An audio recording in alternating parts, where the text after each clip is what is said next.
요한복음 12장 44절 44절부터 12장 끝까지 한번 보도록 하겠습니다.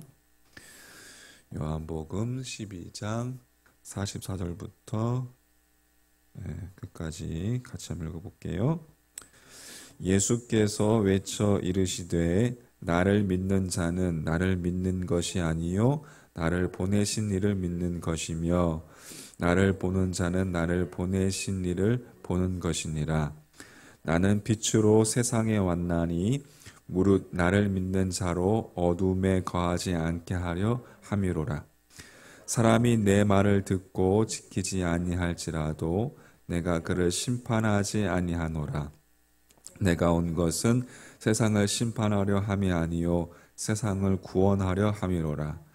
나를 저버리고 내 말을 받지 아니하는 자를 심판할 리가 있으니 곧 내가 한 그 말이 마지막 날에 그를 심판하리라. 내가 내 자의로 말하는 것이 아니요 나를 보내신 아버지께서 내가 말할 것과 이를 것을 친히 명령하여 주셨으니 나는 그의 명령이 영생인 줄 아노라.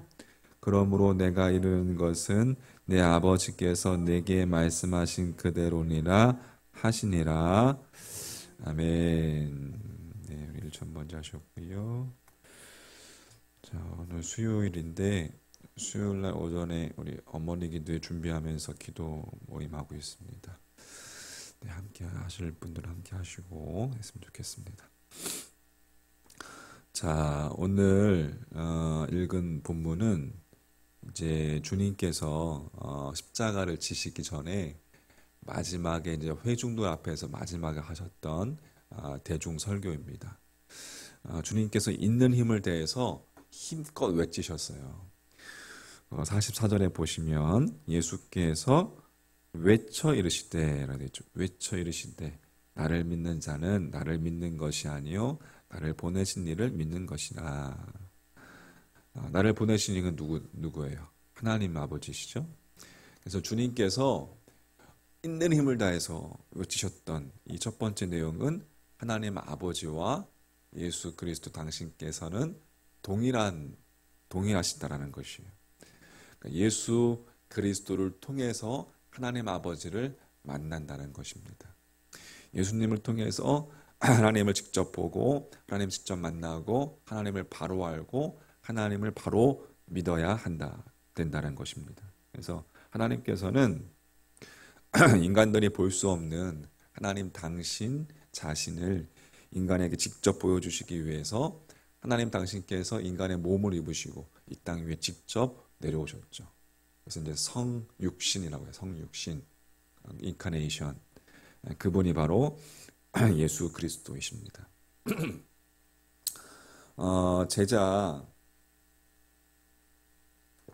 제자 빌립이 예수님께 하나님을 보여달라고 했을 때 예수님께서는 이렇게 말씀하셨어요. 거기 우리 요한복음 다음 장 한번 보세요. 14장 한번 보세요. 14장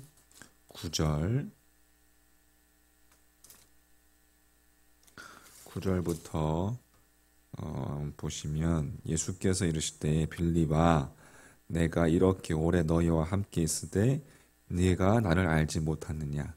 나를 본 자는 아버지를 보았거늘 어찌하여 아버지를 보이라 하느냐. 내가 아버지 안에 거하고 아버지는 내 안에 계신 것을 네가 믿지 아니하느냐. 내가 너희에게 이르는 말은 스스로 하는 것이 아니라 아버지께서 내 안에 계셔서 그의 일을 하시는 것이라. 내가 아버지 안에 거하고 아버지께서 내 안에 계심을 믿으라 되어 있죠.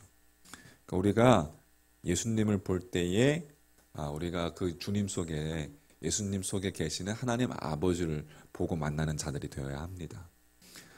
예수님의 도덕적인 모습, 예수님의 사역, 예수님의 치유하시는 사역 이런 것들을 보기 전에 예수님 속에 계시는 누구를 봐야 된다?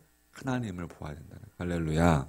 그래서 오늘도 예수님과 함께 동행함으로 여러분 주님을 더욱 알아감으로 하나님 아버지를 만나는 하나님 아버지의 긍휼하심과 하나님 아버지의 사랑을 만나는 신앙의 여정이 되시기를 주님의 이름으로 축복합니다. 두 번째, 요한복음의 저자는 이제 사도 요한이에요. 사도 요한은 요한복음 1장부터 이 땅에 오신 그 예수 그리스도가 빛이다라는 거 그렇게 말씀하셨어요. 빛이다라는 그 말을 무려 21번이나 그 단어를 사용했습니다. 오늘 12장 46절에 보면 나는 무엇으로 세상에 왔나니 빛으로 세상에 왔나니 무릇 나를 믿는 자로 어둠에 거하지 않게 하려 함이노라 되어 있습니다. 예수님께서는 빛으로 세상에 왔다고 그러는 거죠. 다른 복음서에는 기록되지 않은 이 말씀을 사도 요한은 이로부터 무려 60년이나 지난 후에 요한복음에 정확하게 사도 요한이 기록할 수 있었던 것입니다. 어떻게 이렇게 예수님이 빛으로 오셨다는 사실을 사도 요한이 정확하게 기록할 수 있었을까요? 요한은 빛으로 오신 그 예수 그리스도, 빛으로 오신 예수 그리스도를 어떻게 그렇게 강조하고 있는 것일까? 그것은 요한이 빛이신 예수 그리스도를 만났기 때문에 그렇습니다. 할렐루야. 어둠 가운데 거하던 요한이 빛이신 예수 그리스도를 만남으로 그가 자유를 누렸고 주님을 만남으로 빛이신 주님을 만남으로 정말 칠흑 같은 모든 그 어두움을 철저하게 쓸어버리는 빛이신 그 예수님을 요한의 삶으로 분명하게 정확하게 경험하고 확인했다는 것을 뜻하는 것입니다. 여러분 십자가에 못 박히신 주님께서 이제 십자가에 못 박히신 주님께서 그 사도 요한과 이제 당신의 어머니 마리아와 또 당신은 제자 요한이죠. 그 제자 요한이 십자가 앞에 서 있는 것을 보셨습니다. 그리고 그 요한에게 당신의 어머니 마리아를 가리키시면서 네 어머니라 라고 그렇게 말씀하셨어요. 무슨 이야기예요? 예수님 당신 자신의 어머니 마리아를 이제 제자 요한에게 맡기는 거죠. 네가 친어머니처럼 돌봐달라 라고 그렇게 부탁의 말씀이셨어요. 그 말씀의 의미를 알아듣는 사도 요한은 그날부터 마리아를 자기 어머니처럼 모십니다. 그 이후에 마리아는 40년 이상을 살다가 이제 살았던 것으로 그렇게 전해지고 있습니다. 그러니까 십자가에 못 박히실 때 제자 요한이 20대 청년이었다면 그 마리아를 봉양하면서 그가 제자 요한이 60세 혹은 70세 노인이 되기까지 그 마리아를 봉양하기 위해서 자신의 인생을 바쳤다라는 것을 우리는 알 수가 있어요. 여러분, 이것은 결코 쉬운 일이 아니었을 거라 생각해요. 왜? 자신과 함께 주님의 제자였던 다른 베드로라든지 야고보라든지 그들은 다 지금 세상을 향해서 복음을 들고 이제 얼마 있으면 성령을 받고 초대교회의 놀라운 역사를 이루어가는 그러한 영혼들이 되어가고 있습니다. 그러한 소식들이 들려옵니다. 쉽게 말해서 개척했는데 막 부흥하고 막 그런 그들의 막 복음 전파 이러한 일들이 막 놀랍게 그러한 소식들이 전해오는 거예요. 예수님께서 이 땅에 계실 동안에 주님의 제자라고 부르지도 못했던 바울마저도 자기 역시 사도라고 하면서 세계 곳곳을 누비면서 복음을 전파합니다. 하지만 사도 요한은 자신도 노인이 되기까지 한 일이라곤 이 어머니 마리아를 봉양하는 일이었습니다. 요한도 여러분 그렇게 복음을 전파하면서 세계 곳곳에 다니고 싶지 않았겠습니까? 요한도 요한복음에 자기 자신을 가리켜서 주께서 사랑하시는 제자라고 그렇게 기록할 정도로 요한은 자신에 대한 긍지와 자부심을 갖고 있던 사람이었어요. 그러므로 주님을 위해서 누구보다도 어떻게 보면 요한은 큰 야망을 가지고 있었고 꿈을 가지고 있었어요. 그렇게 생각합니다. 하지만 자신의 동기들은 위대한 사도로 이름을 날릴 동안에 요한은 그러지 못했습니다. 요한은 자신의 삶을 바쳐서 마리아 복양하기를 기꺼이 감수했어요.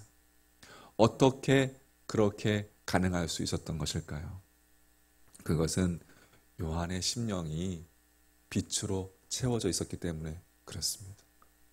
세상에서 누리는 출세를 움켜쥔 것이 아니라 요한의 심령 가운데 오직 길이요 진리요 생명이신 그 예수 그리스도가 그의 심령 가운데, 빛이신 그분께서 그의 심령 가운데 계셨기 때문에 그 예수 그리스도를 따라 사는 삶이 진정한 행복이라는 것을, 그리고 그것이 가치 있는 삶이라는 것을 그 어둠 속에서 빛이신 그 주님을 통해서 분명하게 요한은 경험했기 때문에 그렇습니다.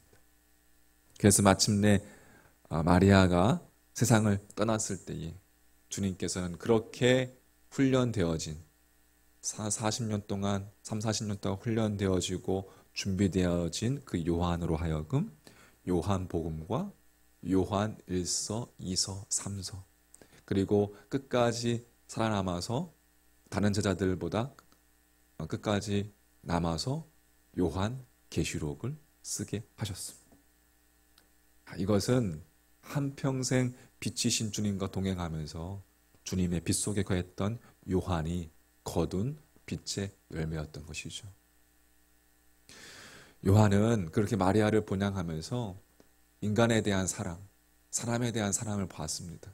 그래서 요한 1서, 2서, 3서는 우리에게 이야기해 주기를 서로 사랑하라 라고 이야기하고 있는 거예요. 여러분, 지금 내게 주어진 상황이 잘 바뀌지는 않습니다. 아니, 이 상황과 이 환경이 그대로일 수도 있습니다. 하지만 우리의 심령이 주 예수 그리스도의 빛으로 채워질 때 아주 놀랍고 신비로운 놀라운 현상을 경험하게 되는데, 그것은 바뀐 것은 없지만 우리의 심령에서, 우리 속에서 이상하게 샘솟는 기쁨이 솟아난다는 거예요. 할렐루야. 내 안에서 그냥 왠지 기쁨이 솟아나, 감사가 솟아나, 그것이 찬양이 흘러나온다는 거예요.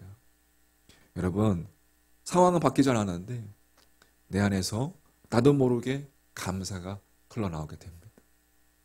예수 그리스도의 빛으로 체험받을 때, 그 빛 속 안에 있을 때 이 세상 어떠한 보석보다도 더 소중한 하나님의 은총과 사랑을 경험한 자, 그렇게 우리 안에 빛으로 채워질 때 우리 안에서 그 빛의 열매들이 자연스럽게 흘러나오게 되는 것이에요. 할렐루야. 어렸을 때 유년 시절 고난의 시기들이 있었습니다.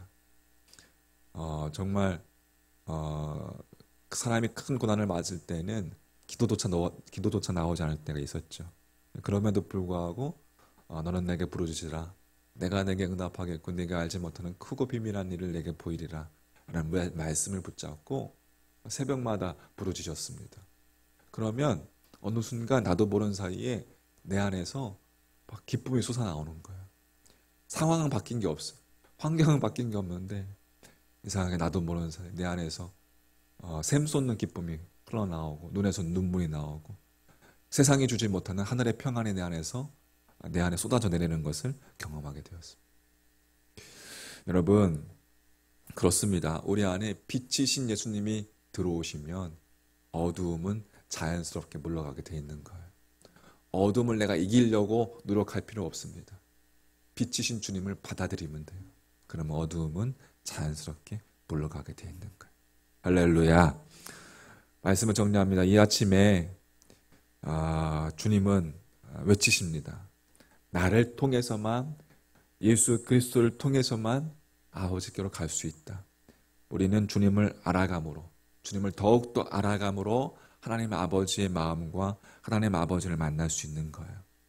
두 번째, 주님은 또 이렇게 외치십니다. 나는 빛으로 세상에 왔나니 물은 나를 믿는 자로 어둠에 거하지 않게 하려 함이로라.